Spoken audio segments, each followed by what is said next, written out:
அசாமில் கனமழை வெள்ளத்திற்கு பலியானோர் எண்ணிக்கை 75ஆக உயர்வடைந்துள்ளது. அசாமில் பருவமழை தீவிரமடைந்துள்ள நிலையில் கடந்த 24 மணி நேரத்தில் சிவசாகர் மாவட்டத்தில் நசிரா வருவாய் வட்டத்தில் 7 பேர் பலியாகினர். 3.32 லட்சம் பேர் பாதிக்கப்பட்டுள்ளனர்.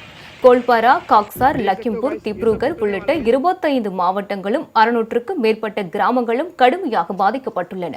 அரசு சார்பில் 200க்கும் அதிகமான தற்காலிக முகாம்கள் அமைக்கப்பட்டு அவற்றில் 70,000க்கும் மேற்பட்டோர் தங்க வைக்கப்பட்டுள்ளனர்.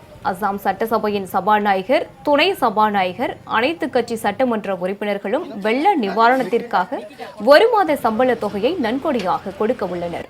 பேரழிவு ஏற்பட்டு மக்கள் உடைமைகள், நிலங்கள் மற்றும் வாழ்வாதாரங்களை இழந்து தவிக்கும் நிலையில் வெறும் பார்வையாளராக இருக்கும் ஒன்றிய பாஜக அரசு போதிய அவசரகால நிதி மற்றும் நிவாரண நடவடிக்கைகளை வழங்காமல் மக்களை கைவிட்டுள்ளதாக எதிர்க்கட்சிகள் விமர்சிக்கின்றன.